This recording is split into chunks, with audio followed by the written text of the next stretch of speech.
ముందుగా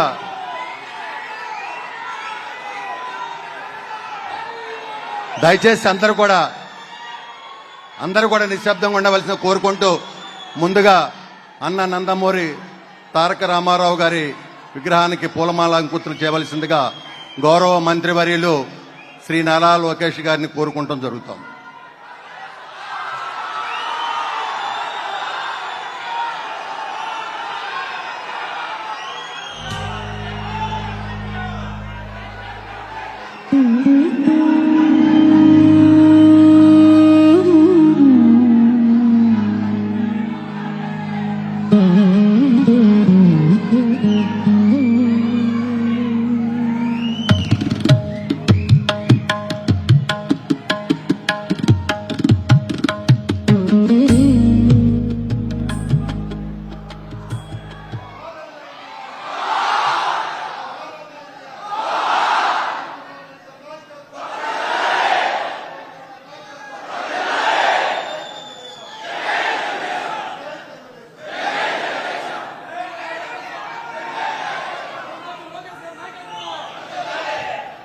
అనునిత్యం కూడా ప్రజల్లో ఉండేటువంటి మా సోదరుడు బోడే ప్రసాద్ గారిని మాట్లాడవలసిందిగా కోరుతా ఉన్నాను.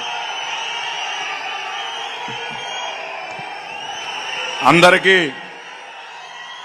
నమస్కారం. ముఖ్యంగా ఈరోజు మన నియోజకవర్గానికి క్యాడర్ మీటింగ్కి అలాగే కళాశాల భవన ప్రారంభోత్సవానికి విచ్చేసిన నారా లోకేష్ గారు మన రాష్ట్ర భవిష్యత్తు, మన రాష్ట్ర అభివృద్ధి నిర్మాత. ఇంకా చెప్పాలి అనంటే విద్యా వ్యవస్థలో అనేకమైన మార్పులు తీసుకొచ్చి ఈరోజు నేను హై స్కూల్లోకి వెళ్తే స్కూల్లో ఏ పారామీటర్స్ వెనకబడి రిజల్ట్ ఎలా ఉంది అన్నీ కూడా చర్చించి మీరు ఈ విధంగా ముందుకెళ్తే పిల్లల భవిష్యత్తు బాగుంటుంది అని చెప్పి, అంటే రాష్ట్రంలో ఉన్న ఒక ప్రతి స్కూలు యొక్క రికార్డు అంతా కూడా ప్రతిరోజు ఆయన చూసుకుంటూ అధికారులకు గైడ్ చేస్తూ ముందుకెళ్తున్న సోదరులు గౌరవనీయులు మంత్రివర్యులు నారా లోకేష్ గారు, అలాగే సోదరిమణి శాసన మండలి సభ్యురాలు అనురాధ గారు, అబ్జర్వర్ గారు రమణ గారు, సత్యనారాయణ గారు, ఇక్కడికి విచ్చేసిన ప్రతి ఒక్క కార్యకర్తకి నా హృదయపూర్వక నమస్కారాలు తెలియజేస్తూ, ఈరోజు కార్యకర్త పని చేస్తే ఎలా ఉంటుంది అనే దానికి నిదర్శనం లోకేష్ గారు వస్తే ఈ సభ ఎంత విజయవంతం చేశారో ఇదే దానికి నిదర్శనం అని చెప్పి ఈ సందర్భంగా తెలియజేస్తాను. నారా లోకేష్ గారికి నాకు పరిచయం ఎలా జరిగింది అనేది నేను చెప్పాలి ఒకసారి. నేను 2012లో నాకు పెనమలూరు నియోజకవర్గ ఇన్ఛార్జిగా ఇప్పించండి, పనిచేస్తాను, సీట్ ఇప్పించండి అని చెప్పేసి ఆయన హెరిటేజ్ ఆయన యూనిఫామ్ వేసుకొని, ఆయన ఎంత డెడికేటెడ్ అంటే ఆ హెరిటేజ్ యూనిఫామ్ వేసుకొని ఆ ట్యాగ్ వేసుకొని ఆఫీస్లో ఉంటే అక్కడ ఒక అపాయింట్మెంట్ ఇచ్చారు. నేను దనకోటేశ్వర గారు ఇంకా చాలా మంది వెళ్ళినట్టున్నాం ఆ రోజున. ప్రసాద్, నువ్వు నియోజకవర్గంలోకి వెళ్ళి పని చేసుకొని నీ కార్యకర్తలు నియోజకవర్గ ప్రజలు కోరుకుంటే నీకు ఎమ్మెల్యే సీట్ వస్తుంది.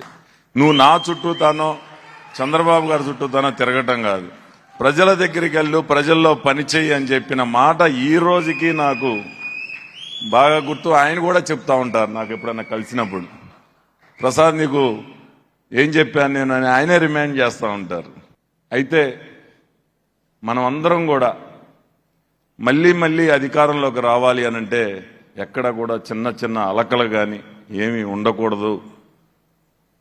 మనం ఏమాత్రం ఏమారినా అమెరికానే ఒక ఎగ్జాంపుల్గా తీసుకోండి. గతంలో అధికారం ఇచ్చారు, మధ్యలో పోయింది, మళ్ళీ అధికారం ఇస్తే ఈరోజు ప్రపంచమే అతలాకుతలం అయిపోతా ఉంది. పోనీలే కదా అని చెప్పేసి అధికారంలో ఉన్నామని చెప్పేసి కొంచెం పనిచేయటం మానివేస్తే నష్టపోయేది రాష్ట్రం, మనం కార్యకర్తలం. కాబట్టి మనం అందరం కూడా ఉత్సాహంగా మరి ఈరోజు రేపటి నుంచి ఇంటింటికి కార్యక్రమం మొదలవుతుంది. తప్పకుండా మనం అన్ని నియోజకవర్గాల కన్నా మంగళగిరి కన్నా మనం బాగా చేయాలి అని చెప్పేసి మీ అందరినీ కోరుతాం. చేయలేరు, ఛాలెంజ్ చేసుకోవాలా? ఎందుకు అనంటే ఇప్పుడు నేను బస్సులో వచ్చేటప్పుడు యాప్ ఓపెన్ చేసేసి ఒక బూత్ కన్వీనర్కి ఫోన్ చేసి 30-40 చేస్తే ఫోన్ చేసి శభాష్ రా, ఏంట్రా భలే తిరిగేస్తున్నావు నువ్వు అని చెప్పేసి మెచ్చుకున్నారు. మాకు నేర్పుతున్నారు ఆయన. తప్పకుండా ఆయన బాటలో మేము కూడా నడుస్తూ మన బూత్ కన్వీనర్స్ బాగా పనిచేసి మరి ఈ కార్యక్రమం కూడా విజయవంతం చేయాలని చెప్పి మీ అందరినీ కూడా కోరుకుంటూ ఈరోజు ఈ యొక్క కార్యక్రమాన్ని విజయవంతం చేసినందుకు మీ అందరికీ కూడా ధన్యవాదాలు తెలియజేస్తూ సెలవు తీసుకుంటా ఉన్నాను.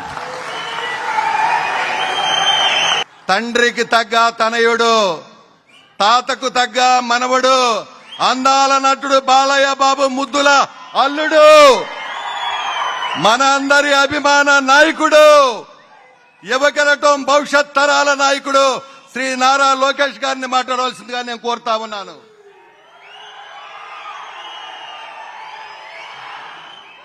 నా ప్రసంగం ప్రారంభించే ముందల వేదికమైన ఉన్న పెద్దలందరినీ ఒక విషయం కోరుతున్నా. మనం ఎప్పుడు ప్రసంగం ప్రారంభించే ముందల జై తెలుగుదేశం అని చెప్పిన తర్వాతనే మన ప్రసంగం ప్రారంభించాం. ఇది ఎందుకు చెప్తున్నానంటే ఆ పసుపు జెండా లేకపోతే మనం లేము. ఆ పసుపు జెండా మోసే కార్యకర్తలు లేకపోతే వేదిక మీద ఉన్న మేము కూర్చునే పరిస్థితి ఉండదు. 2019 నుంచి 24 వరకు అనేక ఇబ్బందులు పెట్టారు, కేసులు పెట్టారు. ఆయన ఒక్క క్షణం ఆలోచించకుండా, ఎత్తిన పసుపు జెండా దించకుండా, మడిమ తిప్పకుండా మాకు అండగా నిలబడింది తెలుగుదేశం పార్టీ కార్యకర్తలు. విశ్వవిఖ్యాత నడ సార్వభౌమ స్వర్గశ్రీ నందమూరి తారక రామారావు గారు ఏ ముహూర్తంలో పార్టీ స్థాపించారో తెలీదు. ఆ ముహూర్త బలం అద్భుతమైన బలం, అద్భుతమైన ముహూర్తం. ఇది నేను ఎందుకు చెప్తున్నానంటే ఓటమి మనకు కొత్త కాదు, ఓడిపోయిన దగ్గరనే గెలుస్తాం కూడా మనకు కొత్త కాదు.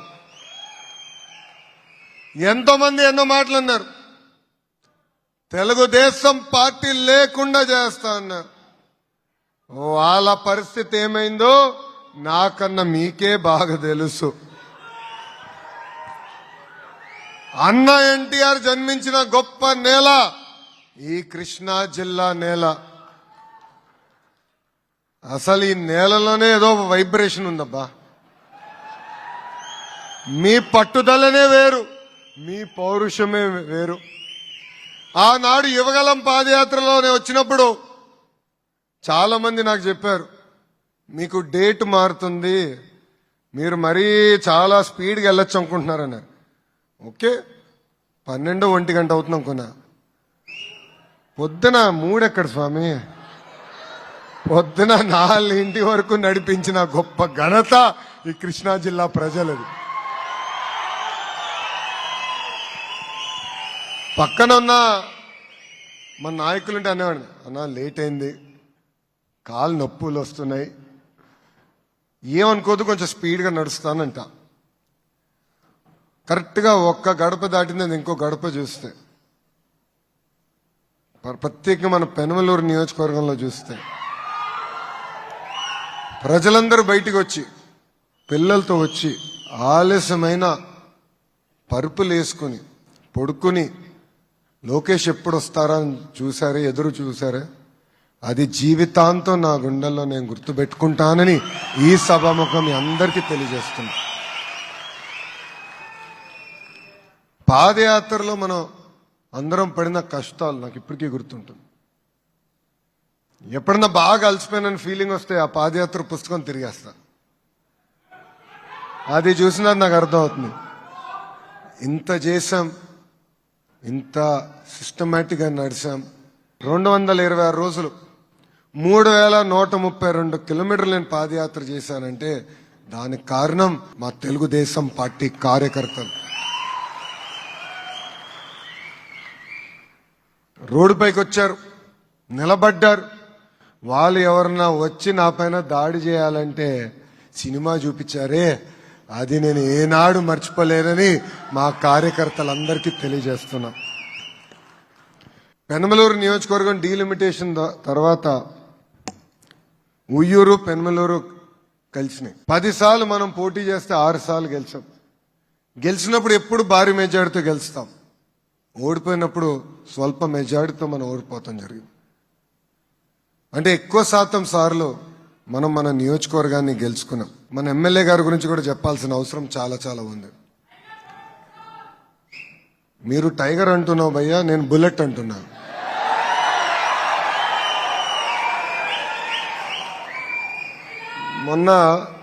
మొన్న ఇన్స్టాగ్రామ్ లో చూస్తున్నా, అందరికి అలవాటు కదా ఇది, ఒక వీడియో చూసా. ఒక వ్యక్తి తాగి రోడ్డు పైన పడిపోయి ఉన్నాడు. ఈయన బుల్లెట్ దిగి గట్టిగా 2 కొట్టాడు ఆయన. అరే నువ్వు ఇట్లా తాగి పడిపోతున్నావు రోడ్డు పైన, మీ పిల్లల భవిష్యత్తు ఏంటి? పొరపాటున నీకేమవుతుంది, మీ భార్యకి ఏమనుకుంటుంది, మర్చిపోయావా నువ్వు అని గట్టిగా 2 బీకాడు.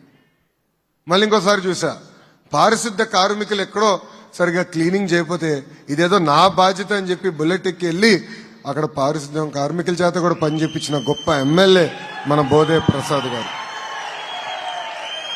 కార్యకర్తలు కూడా అందుబాటులో ఉంటూ, కార్యకర్తల సమస్యలు ఎప్పుడున్నా, ఒకవేళ పార్టీ అందరి సమస్యలు తీర్చలేకపోయినా ఆయన నిలబడి అవసరమైతే 2 రూపాయలు ఆయన జోబు నుంచే ఖర్చు పెట్టే గొప్ప గుణమున్న వ్యక్తి బోడే ప్రసాద్ గారు. ఇది మీ అందరికి ఎందుకు చెప్తున్నా, సత్యనారాయణ గారు ఒక సీనియర్ కార్యకర్త ఇంటికి వెళ్ళా. ప్రసాద్ గారు కూడా చెప్పలేదు నేను వెళ్తున్నాను, బహుశా పొద్దున్న తెలిసి ఉంటుంది ఆయనకి. ఆ కార్యకర్త గురించి నేను తెలుసుకున్నా. వెళ్ళినప్పుడు ఆయన అన్నాడు, నాకు కిడ్నీ వ్యాధి వచ్చినప్పుడు మనం ప్రతిపక్షంలో ఉన్నాం, ఆనాడే ప్రసాద్ గారు నాకు ఆర్థిక సహాయం చేసి ఈ రోజు నన్ను కాపాడాడు బాబు అని సత్యనారాయణ గారు చెప్పారు. సో ప్రసాద్ గారు, పనిచేసే వాళ్ళకి ఎక్కువ రాళ్ళ దెబ్బలు తగులుతూ ఉంటాయి, దానికి అద్భుతమైన ఉదాహరణ నేనే. ఎంత ఎక్కువ పని చేస్తే అంత ఎక్కువ బాధ్యత పెరుగుతుంది. మీ అందరు తెలుసు, మన జరిగిన మహానాడులో అంటే 2025 మహానాడులో మారిన కాలానికి 6 శాసనాలు మనం కొత్తవి ప్రవేశపెట్టాం. దాంట్లో మనసుకు దగ్గరున్న శాసనం కార్యకర్తనే మా అధినేత అని. ఇది కేవలం మాటల్లో కాదు. ఒక పక్కన గౌరవ ముఖ్యమంత్రి చంద్రబాబు నాయుడు గారు కానివ్వండి, ఇంకో పక్కన మీ లోకేష్ కానివ్వండి, ఎప్పుడన్నా నియోజకవర్గానికి వచ్చినప్పుడు అధికార కార్యక్రమం ముందల గాని అధికార కార్యక్రమం తర్వాత గాని కార్యకర్తల్ని కలిసిన తర్వాతనే మేము తిరిగి ప్రయాణం చేస్తాం జరుగుతుంది. కార్యకర్తలు లేకపోతే తెలుగుదేశం లేదు. మనం చూసాం, మన జరిగిన పార్టీ ఆవిర్భావ దినోత్సవం అప్పుడు అధ్యక్షుల పక్కన కూర్చుంది అహర్నిశలు కష్టపడిన కార్యకర్తలు. ఎవరైతే పార్టీని నమ్ముకున్నారో వాళ్ళని పక్కన కూర్చోబెట్టారు. కేంద్ర మంత్రులై ఉండొచ్చు, రాష్ట్ర మంత్రులై ఉండొచ్చు, వాళ్ళు వేదిక ముందల కూర్చునే పరిస్థితి. అది తెలుగుదేశం పార్టీ అంటే. కార్యకర్తనే అధినేత అని కేవలం ఒక శాసనంగా చెప్పి మేము వెళ్ళట్లేదు, అది బలంగా నమ్ముతున్నాం, అది మేము అమలు చేస్తున్నాం.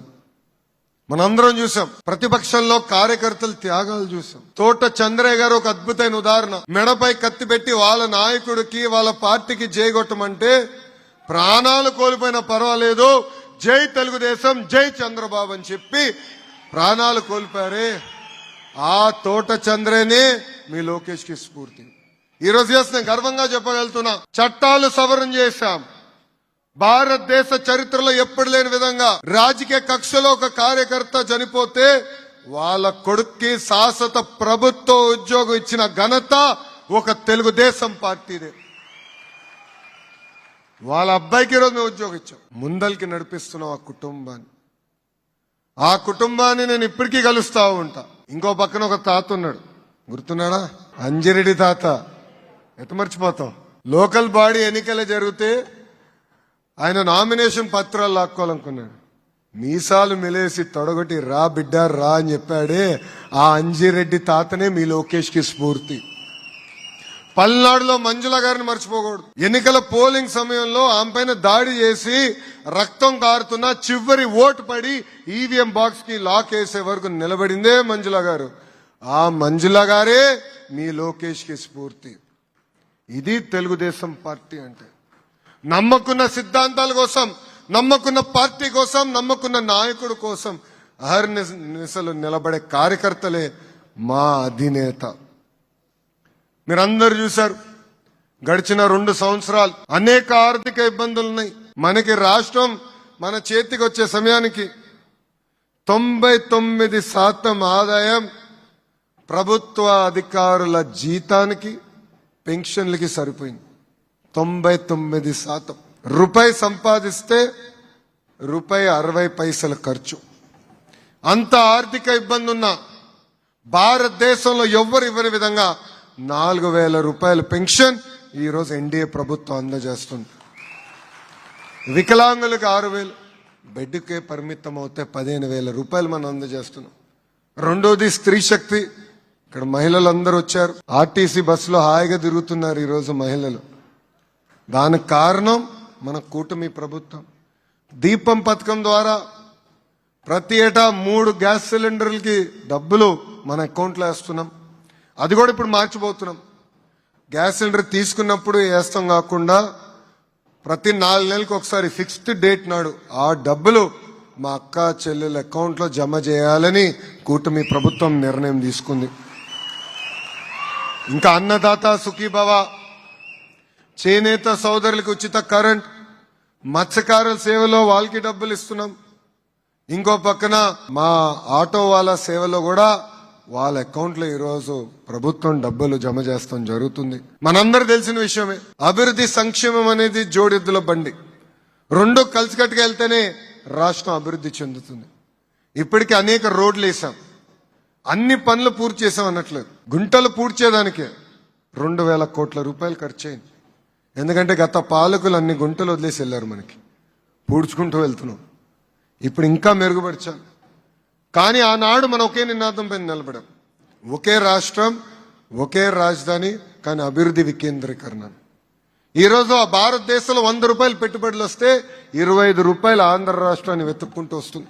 ఒక ఆసిలర్ మిత్తల్, గూగుల్, బీపీసీఎల్, చివరికి ఫైటర్ జెట్ తయారు చేసే పరిశ్రమలు కూడా ఈరోజు ఆంధ్ర రాష్ట్రంగా వస్తున్నాయి. బోడే ప్రసాద్ గారు నడిపే బుల్లెట్ తయారు చేసే రాయల్ ఎన్ఫీల్డ్ కూడా ఈరోజు ఆంధ్ర రాష్ట్రంగా వచ్చే పరిస్థితి. కార్లు వదిలిపెట్టలా, బుల్లెట్లు వదిలిపెట్టలా, చివరికి ఫైటర్ జెట్లు కూడా వదిలిపెట్టలా. పెట్టుబడులు పెద్ద ఎత్తున తీసుకొస్తున్నాం. ఎందుకంటే పెట్టుబడులు వస్తేనే మన పిల్లలకి మంచి ఉద్యోగాలు వస్తాయి. ఉద్యోగాలు లేకపోతే మనం చదివించిన చదువులని వేస్ట్. ఉద్యోగాల కల్పనే ఒక లక్ష్యంగా పెట్టుకుని ఈరోజు మనందరం పనిచేస్తున్నాం. ఇవన్నీ మీకు ఎందుకు చెప్తున్నానంటే ప్రజలకి తెలియజేయాలి. ఇక్కడున్న కార్యకర్తలందరికీ ఒక విషయం చెప్పాలనుకుంటున్నాం. ఒక నినాదం ఇచ్చాం, నా తెలుగుదేశం నా బాధ్యత. ఏంటది? నా తెలుగుదేశం నా బాధ్యత. ఇది ఎందుకు చెప్తున్నానంటే ఈ మధ్యన చూస్తున్నా మన నాయకులు కాగితాలు తీసుకొచ్చి నాకు ఇస్తారు, అయ్యా సమస్య పరిష్కరించండి. ఆ బాధ్యత మీలో ఉంది, మీ పైన ఉంది. ఒక బూత్ అధ్యక్షుడు, ఒక యూనిట్ అధ్యక్షుడు, ఒక క్లస్టర్ అధ్యక్షుడు, టౌన్ అధ్యక్షుడు, మండల్ పార్టీ అధ్యక్షుడు, నియోజకవర్గంలో ఎమ్మెల్యే గారు ఉన్నారు. ఆయన ఒకవేళ ఇక్కడ మిస్ అవుతే మనకు అద్భుతమైన పార్లమెంట్ పార్టీ అధ్యక్షులు కూడా ఉన్నారు. కలిసికట్టుగా పనిచేయాలి. ఇది నా తెలుగుదేశం నా బాధ్యత. ఇది ఎవరిదో పని కాదు, ఇది నాది. ఆ భావన ప్రతి కార్యకర్తలో రావాల్సిన అవసరం ఉంది. కొన్ని సందర్భాలు అధికారులు స్పందిస్తారు, స్పందించకపోవచ్చు. స్పందించబోతే ఇమీడియట్గా వచ్చి ఎమ్మెల్యే గారు చెప్పాలి. ఎమ్మెల్యే గారు అధికారి ఫోన్ చేసి, ఎస్ మా కార్యకర్త అడిగిన దాంట్లో న్యాయం ఉంటే తప్పనిసరిగా చేయండి, మాకు ఫోన్ చేయాల్సిన అవసరం లేదు అని చెప్పాల్సిన బాధ్యత బుల్లెట్ బోడే గారి పైన కూడా ఉంది. ఈరోజు మా మంగళగిరి నియోజకవర్గంలో ఎక్కడుందని అడిగారు, అధికారులు నాకు ఫోన్ చేయరు. నేను ఒకటే చెప్పా, మా కార్యకర్తలు నీతివంతులు. సమస్య ఉంటే పరిష్కరించండి. ఒకవేళ చట్టానికి అటు ఇటు ఉంటే నన్ను సంప్రదించండి, నన్ను కలవండి, నేను క్లారిటీ ఇస్తానని చెప్తాను జరుగుతుంది. అది పార్టీకి ఉన్న చిత్తశుద్ధి. సో కార్యకర్తలందరూ కూడా మన సొంత కాల్పై నిలబడాలి, నాయకుడిగా ఎదగాలి. మీ అందరూ ఇప్పుడే పెద్దలు చెప్పినట్టు ప్రమాదంలో ఎవరైనా చనిపోతే భారతదేశంలో 5 లక్షల రూపాయలు ప్రమాద బీమా ఇస్తున్న ఏకైక పార్టీ మన తెలుగుదేశం పార్టీ. పిల్లల్ని చదివించాలన్న చదివిస్తున్న ఏకైక పార్టీ తెలుగుదేశం పార్టీ. ఆనాడు ఫ్యాక్షన్ దాడిలో మన కార్యకర్తల్ని చంపేస్తే వాళ్ళ పిల్లల్ని చదివించారే మన నాయకుడు చంద్రబాబు నాయుడు గారు. ఆ పిల్లల్ని పాదయాత్రలో కలిసా. ఎంత బాగా చదువుకుని ఒకరు డెలైట్, ఒకడు కాగ్నిసెంట్, అద్భుతమైన కంపెనీలో ఈరోజు పనిచేస్తాం జరుగుతుంది. ఎందుకంటే బాబు గారు నమ్ముకున్న సిద్ధాంతం ఒకటే, కత్తితో బతికినోడు కత్తితోనే చనిపోతాడని. సో పిల్లలు కత్తి జోలికి వెళ్ళకూడదు, దేశానికి ప్రయోజకులుగా మారాలని లక్ష్యంతో తయారు చేశారు. ఇక్కడున్న కార్యకర్తలందరినీ ఒక విషయం తెలియజేయగలుగుతాను. ప్రత్యేకంగా కార్యకర్తల ఆరోగ్యం చూసుకోవాలన్న బాధ్యత నాకు చంద్రబాబు నాయుడు గారు ఇచ్చారు. కానీ రక్త పరీక్షలకు వెళ్లాల్సిన బాధ్యత మీ పైన ఉంది. ఎందుకంటే మన క్లస్టర్ వాళ్ళు చేతుల పైకి ఎత్తండి అబ్బా, క్లస్టర్ ఇన్ఛార్జెస్. ఓకే, తర్వాత మన యూనిట్ ఇన్ఛార్జెస్ చేతుల పైకి ఎత్తండి. Very good. మీరు వచ్చిన తర్వాత ఐ థింక్ యూనిట్ ఇన్ఛార్జ్లప్పుడు మొదలుపెట్టినట్టున్నాం ఈ కార్యక్రమం. బ్లడ్ టెస్టులు, రక్త పరీక్షలు మొదలుపెట్టాం. 75% మంది నాయకులు either sugar factory, salt factory, oil factory. Sugar factory అంటే డయాబెటీస్, సాల్ట్ అంటే hyper tension, BP, oil factory అంటే కొలెస్ట్రాల్. 75% మందికి ఉందండి. నేనే ఆశ్చర్యపోయా. అప్పుడు నిర్ణయం తీసుకున్నాం, నాయకులను వారు మొదటి విడతలో ప్రతి నియోజకవర్గానికి సుమారుగా 3000 మంది నాయకులు ఉంటారు. వాళ్ళందరూ రక్త పరీక్షలు చేసి మై టీడీపీలో అద్భుతంగా మై హెల్త్ తీసుకొచ్చి ఏం తినాలి, పౌష్టికాహారం ఏంటి, అంతేకాకుండా అవసరమైతే మందులు కూడా ఉచితంగా మీ ఇంటికి పంపించే బాధ్యత తెలుగుదేశం పార్టీ తీసుకుంటుంది. ఉచితంగా రక్త పరీక్షలు మేము చేపిస్తాం. దయచేసి మీరందరూ పాల్గొనండి. ఎందుకంటే మీ ఆరోగ్యం ఒక బాధ్యతగా నాకు చంద్రబాబు నాయుడు గారు ఇచ్చారు. కాపాడుకోవాల్సిన అవసరం మనందరి పైన ఉంది. ఇది సీరియస్గా తీసుకోమని మిమ్మల్ని అందరినీ కోరుతున్నా. అంతేకాకుండా పార్టీ అనేది మనమే పార్టీ. 1 కోటి మంది కుటుంబ సభ్యులు. పార్టీలో సంస్కరణలు తీసుకురావాలంటే అహర్నిశలు పోరాడాలండి. మీరందరూ అనుకోవచ్చు ఆబా లోకేష్కి ఏముందిలే చెప్తే అయిపోతుందని. అంత ఈజీ కాదు. పార్టీ ఒక వ్యవస్థ, లోకేష్ ఒక వ్యక్తి. లోకేష్ ఈ భూమిపైన శాశ్వతం కాదు, కానీ తెలుగుదేశం పార్టీ అనేది శాశ్వతం. పార్టీలో సంస్కరణలు తీసుకురావాలంటే నేను పాలిట్ బ్యూరోకి వెళ్ళా. జిల్లా వ్యవస్థ కాదు, పార్లమెంట్ పార్టీ అధ్యక్షులు ఉండాలి, అధ్యక్షురాలు ఉండాలనేది నాదో కోరిక. ఒక పాలిట్ బ్యూరోకి తీసుకెళ్ళా, ఒప్పుకోలా. 2వ పాలిట్ బ్యూరోకి తీసుకెళ్ళా, ఒప్పుకోలా. ఇంకా 3వ పాలిట్ బ్యూరోలో ఒప్పుకోపోతే బాగుండదు, పరువు పోతుందని పాలిట్ బ్యూరో సభ్యులందరితో నేను ఇండివిజువల్ గా కలిసి ఎందుకు పార్లమెంట్ పార్టీ వ్యవస్థ తీసుకురావాలని నేను పోరాడా. నాకు 2 సంవత్సరాలు పట్టింది, కానీ సాధించా. అనేక విషయాలు చంద్రబాబు నాయుడు గారితో నేను చర్చిస్తా. ఆయన తీసుకున్న అన్ని నిర్ణయాలతో నేను ఏకీభవించవచ్చు, కానీ ఒక్కసారి నిర్ణయం తీసుకుంటే జై తెలుగుదేశం, జై చంద్రబాబు, వేరే నినాదం రాదు. 2013 నుంచి మీరు అందరు చూస్తున్నారు. ఏనాడైనా ఎవరితో తగాదా ఉందా? ఉండదు. నాకు చాలా క్లారిటీ ఉంది. మనసులో ఉంది, నేను చెప్పేస్తారు బా. నాకు మొహమాటం చాలా తక్కువ. నాకు మొహమాటాలు ఉండవు. నచ్చితే నచ్చిందంట, నచ్చకపోతే నచ్చలేదంట. నాకు చాలా క్లారిటీ ఉంది. నేను కూడా మీ దగ్గర నుంచి కోరేది అదే. మాడదాం, చర్చించుకుందాం 4 గోడల మధ్యలో. బయటికి వెళ్ళినప్పుడు ఒకే నినాదం, అది జై తెలుగుదేశం, జై చంద్రబాబు. ఈ ఐక్యత చాలా చాలా అవసరం. ఎందుకంటే నేను చూస్తా, ఎవరో ఒక పెద్ద ఆయన పోస్ట్ పెడతాడు, ఏదో అయిపోయిందని అందరూ షేర్ చేస్తాం. దాంట్లో సగం మంది నాకు పెడతారు, దానికి నేను రిప్లై పెడతాను. మళ్ళీ అటు నుంచి సౌండ్ రాదు. అదేంటో నాకు అర్థం. అందరికీ న్యాయం చేసామో లేదు, కానీ నామినేటెడ్ పదవులు చేస్తున్నాం. ఒక పద్ధతి ప్రకారం ఎవరైతే ఫీల్డ్ లో పనిచేశారో వాళ్ళందరికీ బాధ్యత ఇచ్చుకుంటూ వెళ్తున్నాం. నేను ఇక్కడున్న కార్యకర్తలందరూ పిలిపిస్తున్నా, మీరు మై టీడీపీ డౌన్లోడ్ చేసుకోవాలి. పాదయాత్ర చాలా మంది అడిగారు, అయ్యా పని చేసినోడికి పని చేయనోడికి తేడా ఏంటి? పని చేసే వాళ్ళని మీరు గుర్తించాలి కదా అని అడిగారు. నేను ఇంతకుముందు చెప్పాను, వ్యక్తులు శాశ్వతం కాదు, తెలుగుదేశం పార్టీ అనేది శాశ్వతం. అందుకే మై టీడీపీ యాప్ తీసుకొచ్చా. మీకు ఇచ్చిన బాధ్యతలు స్వీకరించి అద్భుతంగా పనిచేసి అది యాప్ ద్వారా మాకు తెలియజేయండి. ఎందుకంటే 4 లక్షల మంది నాయకులు ఉన్నారు. ఏ వ్యక్తి ఏ పని చేస్తున్నాడో నాకు ఎట్టు తెలుస్తుంది? ఇప్పుడే బుల్లెట్ బోడే గారు చెప్పినట్లు, ఆయన చెప్పినట్లు కారులో వస్తూ నేను చూసా మంగళగిరి రిపోర్టులు చూపిస్తున్నాను. ఇప్పుడే మా అధ్యక్షుడు కూడా చూపించా, అయ్యా రిపోర్టులు చూడండి పార్లమెంట్ పార్టీ అధ్యక్షులు అని. దాంట్లో నేను చూసా మంగళగిరిలో ఎవరు చేస్తున్నారు బాగా. డైరెక్ట్గా ఫోన్ చేశా, నాకు ఎవరు చెప్పలేదే. క్లస్టర్ ఇన్ఛార్జ్ చెప్పలే, మండల పార్టీ అధ్యక్షుడు చెప్పలే, అయ్యా మావాడు బాగా చేస్తున్నాడు ఫోన్ చేయని డైరెక్ట్గా చేశా. రేపు చేయనోడు కూడా ఫోన్ చేస్తాం, మొహమాటలు లేవు నాకు. ఎందుకే చేయట్లేదని అడుగుతా. ఎందుకంటే ఒక బాధ్యత స్వీకరించిన తర్వాత అహర్నిశలు కష్టపడాలి. ఇప్పుడు డోర్ టు డోర్ మీరు చేయాలంటే ఎంతసేపు అబ్బా? మహా అంటే 10 రోజుల్లో మీరు పూర్తి చేయగలుగుతారు. ఆడుతూ పాడుతూ చేయగలుగుతారు. అద్భుతంగా చేద్దాం. పార్టీని బూత్ స్థాయి నుంచి బలోపేతం చేయాలి. ఇంకా చివరికి మనకు ఓట్లు పడేది బూత్లో. సో బూత్ నుంచి బలోపేతం అవ్వాలి. ఇచ్చిన కార్యక్రమాలని సక్రమంగా చేయాలి. మై టీడీపీ ద్వారా మాకు తెలియజేయాలని ఈ సభాముఖం మిమ్మల్ని అందరినీ కోరుతున్నాం. ఇంకోటి, మై టీడీపీలో లాస్ట్ లో ఒక ఫీడ్ అని ఉంది. ఒకవేళ మేము ఇచ్చిన కార్యక్రమాలు కాకుండా మీరు ఇంకా కొన్ని కార్యక్రమాలు చేయొచ్చు. అది ఫీడ్ లో మీరు పెట్టేయండి. పాల్గొన్న కార్యక్రమాలు పెడితే నేరుగా మాకు తెలిసిపోతుంది. నేను మీ సభ్యత్వ నంబర్ కొడితే, ఇప్పుడు నా సభ్యత్వ నంబర్ కొడితే ఎక్కడ తిరిగాడు, ఎప్పుడు తిరిగాడు, ఎలా తిరిగాడు మొత్తం వచ్చేస్తుంది. రక్త పరీక్షలు చేస్తే బ్లడ్, షుగర్, బీపీ అన్నిటి తెలుస్తాయి. అట్లా మీ సభ్యత్వ నంబర్ కొడితే పార్టీలో మీ యాక్టివిటీలన్నీ మాకు తెలుస్తాయి. సో దయచేసి ఇచ్చిన కార్యక్రమాలు ఏదో ఫోటోలకు నా మాత్రం కాకుండా ఒక పట్టుదలతో, ఒక క్రమశిక్షణతో చేయాలని ఈ సభాముఖం మిమ్మల్ని అందరినీ కోరుకుంటున్నా. ఇప్పుడే వచ్చే ముందల మన పార్లమెంట్ కి సంబంధించిన శాసనసభ్యులందరూ వచ్చినప్పుడు నేను కలిసావు. వాళ్ళందరితో మాట్లాడిన ఒకటేనా, అయ్యా మంగళగిరిలో ఈ రోజు నేను 91,000 మెజార్టీతో గెలిచానంటే కార్యకర్తల దగ్గరికే, ప్రజలకి దగ్గరే. సంక్షేమ అభివృద్ధి అనేది ఒక భాగం. ఎమోషనల్ కనెక్షన్ చాలా చాలా అవసరం. అది మిస్ అయిపోతే మనం దెబ్బతింటాం. సో మీరు కూడా గడప గడప దొక్కినప్పుడు ఆప్యాయంగా పలకరించండి, మాట్లాడండి. ఏదో హడావుడిగా వెళ్తాం కాదు. నేను చెప్పా వేదిక మీద ఉన్న పెద్దలకి, అదేవిధంగా ఈ సమావేశం వచ్చే ముందల శాసనసభ్యులు కూడా వచ్చినప్పుడు పలకరింపు లేకుండా వెళ్ళిపోతాం, కార్యకర్తలతో నవ్వుతూ మాడకుండా పోతాం వల్లనే చాలా ఇబ్బంది పడుతున్నాం. కూర్చోవాలి, మాట్లాడుకోవాలి. ఇది నా తెలుగుదేశం, నా బాధ్యతగా ప్రతి కార్యకర్త స్వీకరించి కష్టపడాలని ఈ సభాముఖం మిమ్మల్ని అందరినీ నేను కోరుతున్నా. మనందరం ఒక విషయం గుర్తుపెట్టుకోవాలి. మనకెట్లయితే సిద్ధాంతాలు ఉన్నాయో గొడ్డలి పార్టీ కూడా సిద్ధాంతాలు ఉన్నాయండి. గొడ్డలి పార్టీ సిద్ధాంతమే విధ్వంసం. గొడ్డలి పార్టీ సిద్ధాంతమే సొంత అక్క చెల్లెల్ని మెడబట్టి బయటికి గెంటేస్తాం. ఇది ప్రజల్లోకి తీసుకెళ్ళాలి. గొడ్డలి పార్టీ సిద్ధాంతమే సొంత బాబాయిని చంపేసి ఆ నెపం మన పైన వేస్తాం. ఇది ప్రజల్లోకి తీసుకెళ్ళాలి. ఎందుకంటే ప్రజలు కూడా మర్చిపోవచ్చు.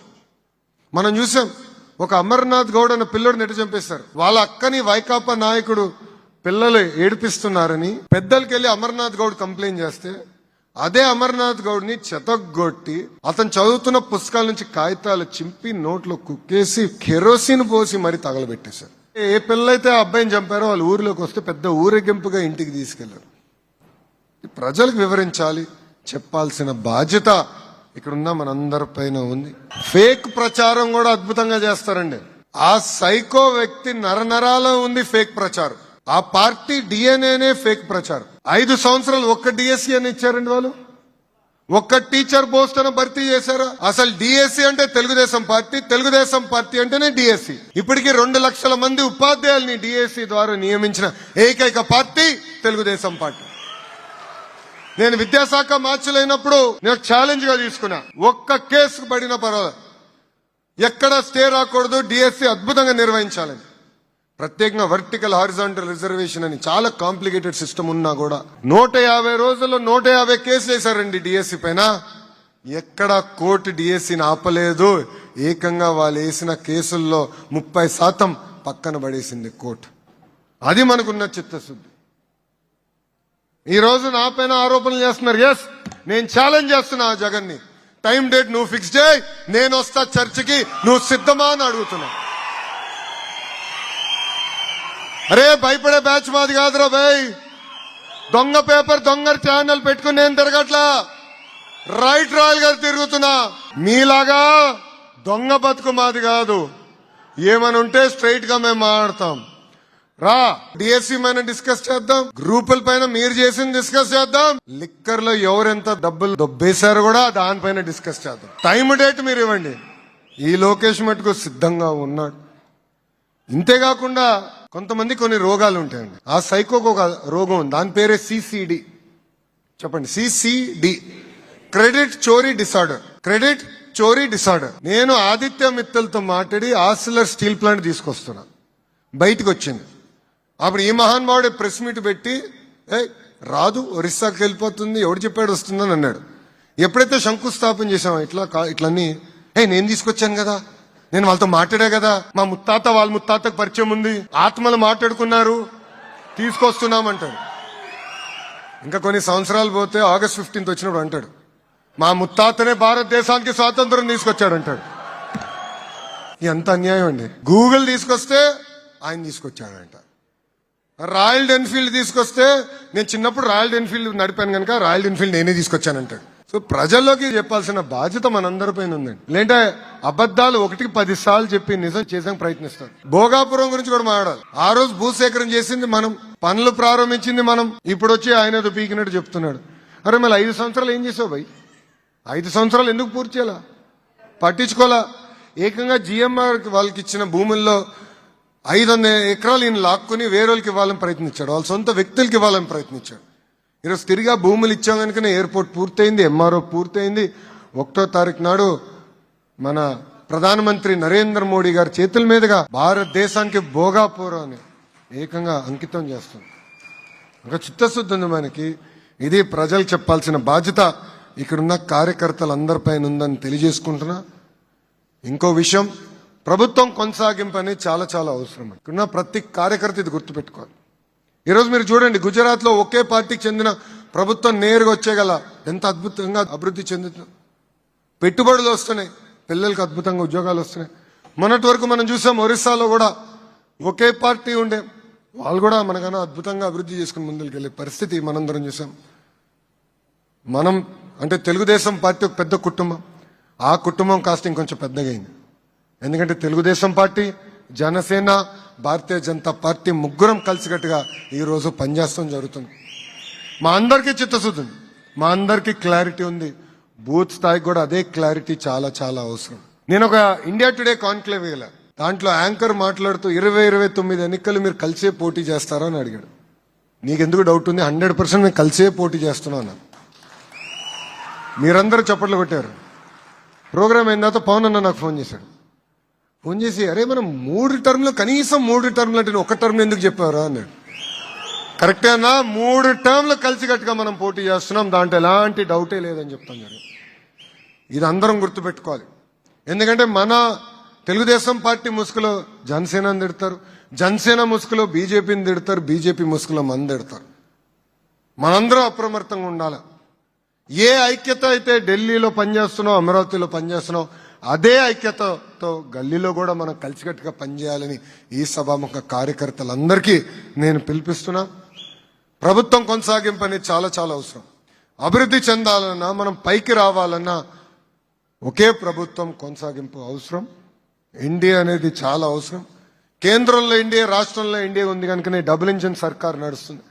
మనం కోరిన అన్ని కోరికలు ఈరోజు పద్ధతి ప్రకారం ప్రధానమంత్రి శ్రీ నరేంద్ర మోడీ గారు తీర్చుకుంటూ వస్తున్నారు. ఇది మనందరం గుర్తుపెట్టుకోవాల్సిన అవసరం ఉంది. కేంద్ర ప్రభుత్వ సహకారం లేకపోతే మనం చేయగలిగింది ఏముండదు. ఒక ఆసిలర్ మిత్తలు కానివ్వండి, గూగుల్ కానివ్వండి, ఈ సంస్థలను వస్తున్నాయంటే ఎస్ మనం కూడా పుచ్చుకుంటున్నాం, కేంద్ర ప్రభుత్వ సహకారం కూడా ఉంది. ఇద్దరం కలయిక వల్లనే అన్ని సాధించగలుగుతున్నాం. ఇది దయచేసి ఇక్కడున్న కార్యకర్తలందరూ గుర్తుపెట్టుకోవాలని ఈ సభాముఖంగా కోరుకుంటూ, ఈరోజు మనం డోర్ టు డోర్ ప్రోగ్రాం పిలిపించాం. దయచేసి అందరు సీరియస్గా తీసుకోండి. ప్రతి గడప దొక్కాలి. పనిచేయని వాళ్ళు గ్యారంటీగా ఫోన్ చేస్తా, దాంట్లో నాకు ఎలాంటి సందేహం లేదు. బాగా పనిచేసిన వాళ్ళకి ఉత్తమ కార్యకర్తగా నేను గుర్తిస్తా. ఎవరైతే బాగా పనిచేస్తారో నేను నా ఆఫీస్కి పిలిచి మరీ సన్మానం చేస్తానని ఈ సభాముఖంగా కార్యకర్తలకు నేను హామీ ఇస్తున్నా. కష్టపడదాం, పని చేద్దాం. ఎందుకంటే లోకల్ బాడీ ఎన్నికలు కూడా త్వరలో వస్తున్నాయి. ప్రజల దగ్గరికి వెళ్ళాలి, ప్రజలతో మమేక్యం అవ్వాలి. అన్ని సమస్యలు పరిష్కరించామని మనం చెప్పకూడదు, కానీ ఇచ్చిన హామీలు ఒక పద్ధతి ప్రకారం నిలబెట్టుకుంటూ వెళ్తున్నాం. చేసిన పనులు వివరించండి, తీసుకొచ్చిన పెట్టుబడుల గురించి చెప్పండి. ఇది చాలా చాలా అవసరం. ఎందుకంటే అభివృద్ధి అనేది ఒక రోజు అయ్యేది కాదు. అన్ని రోడ్లు ఒకే రోజులో మనం వేయలేం, కానీ ఒక పద్ధతి ప్రకారం చేసుకుంటూ వెళ్తున్నాం. ఇది ప్రజలకు వివరించండి, ప్రజల్లో చైతన్యం తీసుకురండి. వాళ్ళు పోటీ చేసినా చేయకపోయినా అన్ని స్థానాల్లో తిరిగి కూటమి గెలిచే విధంగా మనందరం కష్టపడాలని ఈ సభాముఖ కార్యకర్తలందరినీ కోరుకుంటూ, ఈరోజు నేను చూసా అద్భుతంగా నన్ను ఆహ్వానించారు. వాస్తవంగా చెప్పాలంటే ఈ మధ్యన అంత అద్భుతమైన కార్యక్రమం ఎక్కడ చూడలేదు. దానికి నేను మీ అందరికీ రుణపడి ఉంటానని కార్యకర్తలందరికి తెలియజేసుకుంటూ, వెనకాలన్న చివరి కార్యకర్త, చివరి వ్యక్తితో ఫోటో దిగిన తర్వాతనే నేను మళ్ళీ తిరిగి అమరావతికి వెళ్తా. సో కంగారు పడద్దండి. 2000 మంది నుంచి 5000 మంది అయినా నో ప్రాబ్లం. ప్రతి వ్యక్తితో ఫోటో దిగి వెళ్ళిన తర్వాత నేను వెళ్తాను. దయచేసి ముందల మహిళలు రానియండి, ఒక్కొక్కరు వచ్చి ఫోటో దిగిన తర్వాత వేదిక ముందున్న నాయకులందరూ రావచ్చు. ఏంటమ్మా రెడ్ బుక్ అవసరం పడట్లే, ఎందుకో చెప్తా. చెప్పని డౌరీ హరాస్మెంట్ కేసు ఎవరిపైన పడిందో మీ అందరు తెలుసు కదా. అరే సొంత కోడల్ని వీళ్ళు బాగా చూసుకోలేరబ్బా, వీళ్ళు పెద్ద నీతులు చెప్తారు మైకులు పట్టుకుని. మంత్రులుగా చేసిన వాళ్ళు ఈరోజు మహిళల్ని ఏడిపిస్తే పరిస్థితి అలా. ఇంకా చాలా చాప్టర్లు ఉన్నాయి, పూర్తయినాయి. నేను వదిలిపెట్టాను, కంగారు పడద్దు. ఓకేమ్మా, అందరికీ నమస్కారం. జై తెలుగుదేశం, జై తెలుగుదేశం. చంద్రబాబు నాయుడు గారి నాయకత్వం, చంద్రబాబు నాయుడు గారి నాయకత్వం. జోహార్ అన్న ఎన్టీఆర్, జోహార్ అన్న ఎన్టీఆర్. అందరికీ నమస్కారం.